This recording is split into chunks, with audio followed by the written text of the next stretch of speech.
Like it's a... What? Ding's blundered. What? Ding's blundered. No. Has he? He's off. He can now trade rooks. The chess world championships just concluded.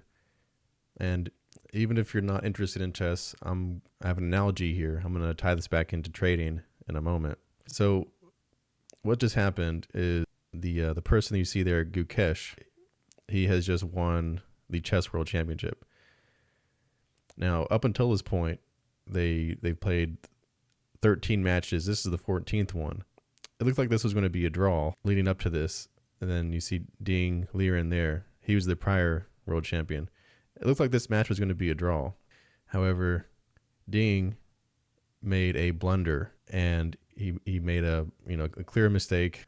Well, maybe not clear for myself, but for people at that level of chess, they clearly knew that was a mistake, and he made that mistake. He made that blunder, and so now the other person is going to win when it should have been a draw, and then they would have had to have played more matches. So I heard a quote one time: in chess, the winner is the person who makes the second to last mistake. Right. So what that means is both people make mistakes, but the person that wins is the person that makes the second to last mistake. So perhaps Gukesh there, who's the winner, perhaps he had made some mistakes along the way, but Ding made the last mistake. And that's what made Gukesh the winner. So Gukesh is now the world champion because the other person made the mistake. In trading, as you gain more experience, as you take more trades, you're going to find that you can take winning trades. You'll figure that out. You'll see that I have these trades I've taken and they've won. Some of them won a lot. But you're also going to be taking losing trades. And what you'll come to understand is that I have these winning trades and I have these losing trades. If I can reduce the amount of losing trades I take and just keep the winners the same, then I'll suddenly start to come break even, and then I'll become profitable just by removing those bad trades.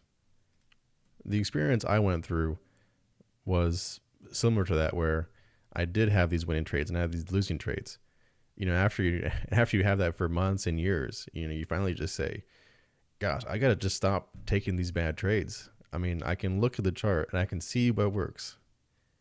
And all I have to do is that, even if it's just one trade a day or one trade a week, or if it's one certain strategy, then that's what you do. And you forget all these other trades that end up being just bad trades, and trades that are really just blunders. They're trades that are not profitable for you long term. Something that I often recommend is to collect data on your trades. So you'll have certain strategies that you've developed. Maybe you have 2 strategies, maybe you have 5 or 10 that are clearly different strategies that you have. Like, they can be placed under different categories. Maybe one is like a 2-to-1 risk reward, or maybe a 5-to-1 risk reward. Maybe you have a scalp trade. Maybe you have different trades you take in trading ranges and ones that are different in trends.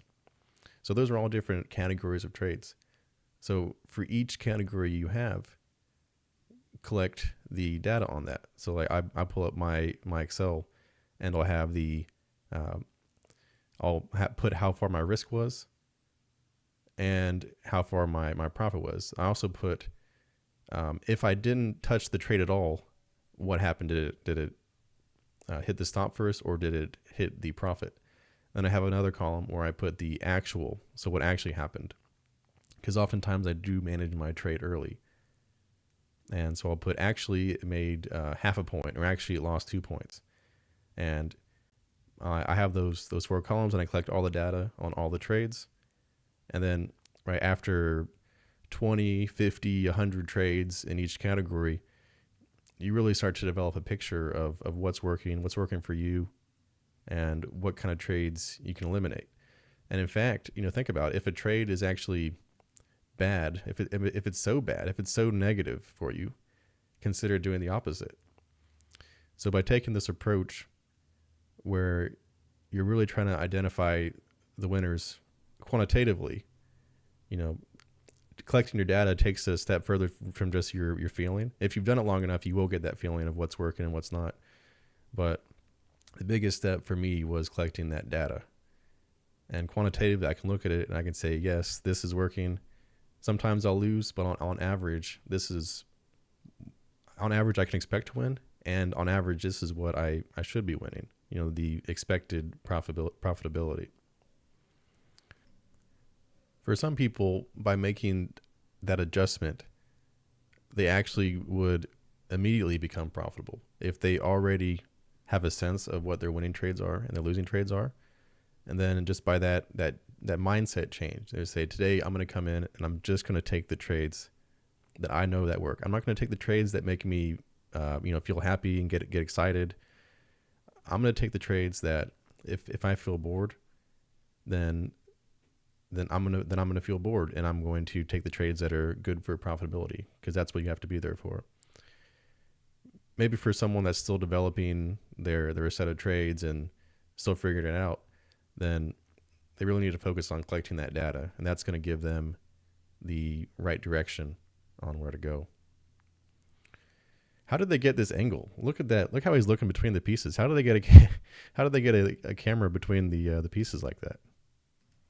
So, for example, what I used to do, this is the 930 bar on the E-mini. What I used to do, if I saw a big bar like this, I'd get excited. And I'd say, oh, look at all this selling. Market's probably going lower. I'm going to go ahead and sell the market. And I'd do that. And sometimes it would, right? Sometimes it would work out. Oftentimes, it's surprising how often it would work against me. And I'd end up getting stopped out here. However, I knew there were trades. This was more of like, oh, I'm excited. I want to take the trade. I'm bored.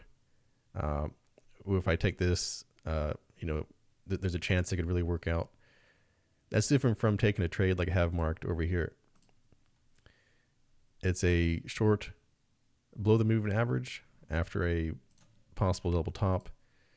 Market's been in a bear trend. Market is breaking out of these lows and it's failing to go higher. It's failing to go back above the moving average. We have targets below. So we have this measured move target on the opening range. That puts us way down here. 60, 50 is still below.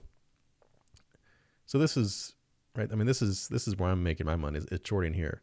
It's not taking all these maybe trades through here.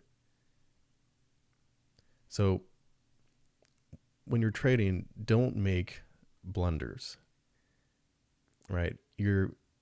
Now even good trades will not work sometimes. Even a 90% probability trade will not work sometimes, and that's okay. But you have to take the trades that work for you, right? Don't let yourself see some move in the market and get excited and say maybe this will work and go for it. You want to take the trades that work for you. You want to have a plan. You want to know where your stop is going to be in your profit. And that's how you're going to become a winning trader. So that's my chess analogy. Don't make blunders and only take the best trades.